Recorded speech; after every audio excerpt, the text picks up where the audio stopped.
ஒரு காட்டுக்கு பக்கத்துல ஒரு விவசாயி வாழ்ந்து வந்தாரு. அவரு தங்கியிருந்த வீட்டுல ஒரு எண்ணெய் எடுக்கிற செக்கு ஒண்ணு வச்சிருந்தாரு. அந்த செக்க சுத்தி நடக்க ஒரு கழுதையும் அவர் வளர்த்து வந்தாரு. தினமும் காலையில இருந்து சாயங்காலம் வர அந்த கழுதை செக்க சுத்திக்கிட்டே இருக்கும். ஒரு நாள் ஒரு சேட்டைக்கார குரங்கு அந்த பக்கமா வந்துச்சு. அங்க ஓய்வு எடுத்துக்கிட்டு இருந்த கழுதைய பார்த்து அதுக்கு ஒரு யோசனை வந்துச்சு. நம்ம சின்ன வயசுலேருந்து பாலைவனத்தை சுத்தி பார்க்கணும் அப்படின்னு ஒரு ஆசை இருக்கு. இந்த முட்டாள் கழுதைய எப்படியாச்சும் நாம பயன்படுத்திக்கலாம் அப்படின்னு அந்த கழுதை கிட்ட வந்துச்சு குரங்கு. ஐயோ பாவம்! இன்னும் எத்தனை நாள் தான் இப்படி அடிமையா வாழப் போற கழுதையாரே? என் கூட வா. பக்கத்து காட்டுல ஏராளமான பெண் கழுதைகள் இருக்கு. அதுங்கள்ல உன்னோட அழகுக்கும் அறிவுக்கும் தகுந்த மாதிரி ஒரு கழுதைய கல்யாணம் பண்ணிக்கிட்டு நீ சந்தோஷமா வாழலாம். என்ன சொல்ற? எனக்கும் ஒரு கழுதைக்கு வாழ்க்கை அமைச்சு கொடுத்த மன திருப்தி கிடைக்கும். இத கேட்ட கழுதையும், ஆமா ஆமா, இந்த குரங்கு சொல்ற மாதிரி நம்மள எவ்வளவு நாள் தான் ஒண்டி கட்டையா வாழ்றது?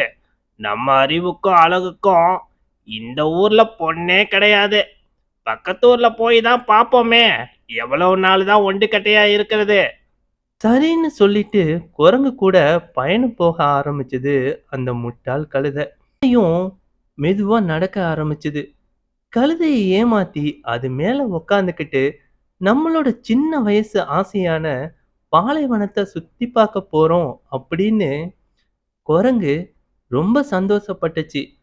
தான் தான் இந்த உலகத்திலேயே ரொம்ப புத்திசாலி அப்படின்னு ரொம்ப பெருமைப்பட்டுக்குச்சு அந்த குரங்கு.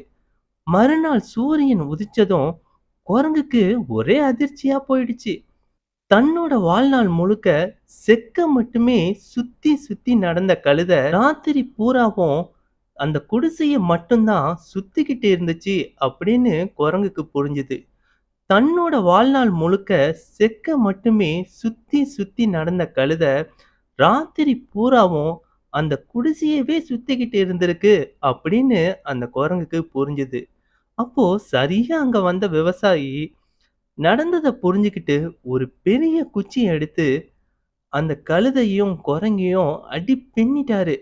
"உன்னால நான் கெட்டேன், என்னால நீ கெட்ட" அப்படின்னு 2 பேரும் வலி தாங்க முடியாம அழ ஆரம்பிச்சதுங்க. குரங்கு அங்கேருந்து ஓடி போயிடுச்சு. மீண்டும் ஒரு நல்ல கதையோட நாளை உங்கள சந்திக்கிறேன். மறக்காம நம்ம சுமியா கிட்ஸ் யூடியூப் சேனல சப்ஸ்கிரைப் பண்ணுங்க. இந்த கதை பிடிச்சிருந்தா லைக் பண்ணுங்க. உங்க ஃப்ரெண்ட்ஸ்களுக்கும் ஷேர் பண்ணுங்க.